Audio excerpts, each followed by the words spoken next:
Welcome back to Breaking Ground, a beginner's guide to international industrial real estate in Mexico. In today's episode, we're diving into the real day-to-day of what it means to be an industrial real estate broker, specifically one who works with international clients looking to enter or expand in Mexico. Let's start with the basics. What does an industrial real estate broker actually do? At its core, the job of a broker is to connect companies with properties.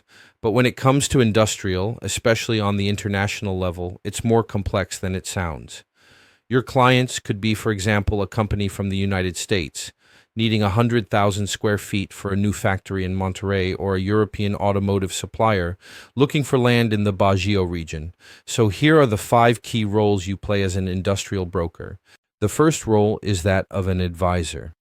You help companies choose the right city, submarket, and property. That involves a deep understanding of infrastructure, labor availability, utility access, and even cross-border logistics.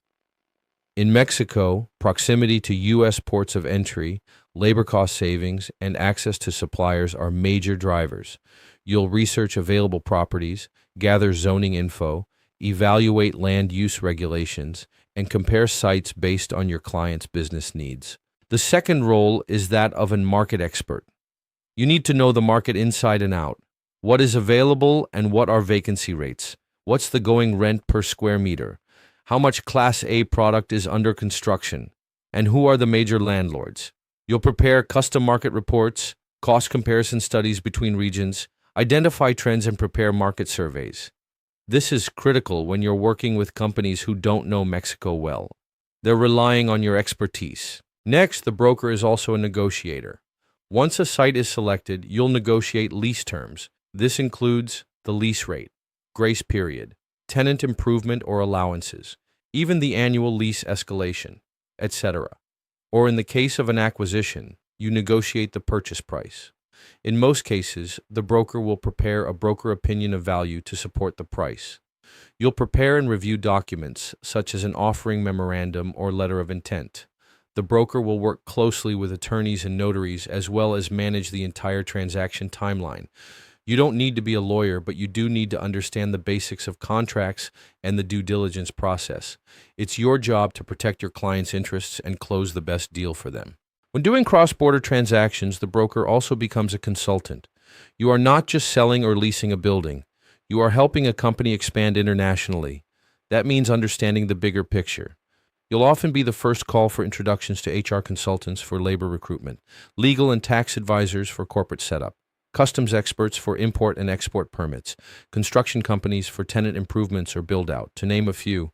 You become a hub of knowledge for anything that touches industrial expansion. Here are some additional considerations when doing international projects. There may be language barriers that require translators.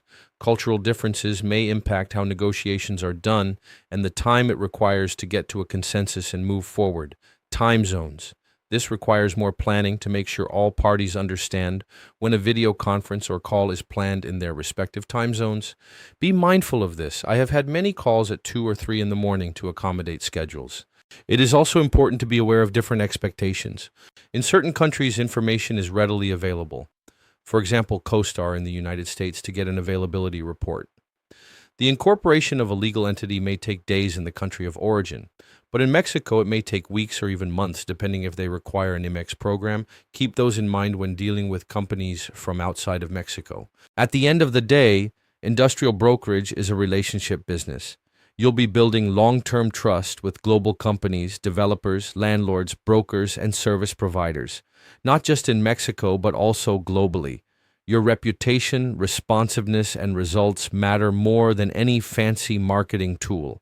And in international work, follow-up and clarity are everything, especially when you're dealing with clients who aren't familiar with the culture or legal system in Mexico. So, to recap, an international industrial broker in Mexico is part site selector, part market analyst, part deal negotiator, part consultant, and part relationship manager. It's a role that's fast-paced, intellectually stimulating, and financially rewarding.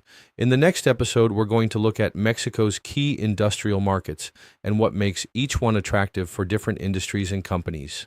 Thanks for joining me. If you're enjoying this series, subscribe and share with someone who's thinking about getting into this field or companies that are looking to move operations. This has been Breaking Ground. See you next time.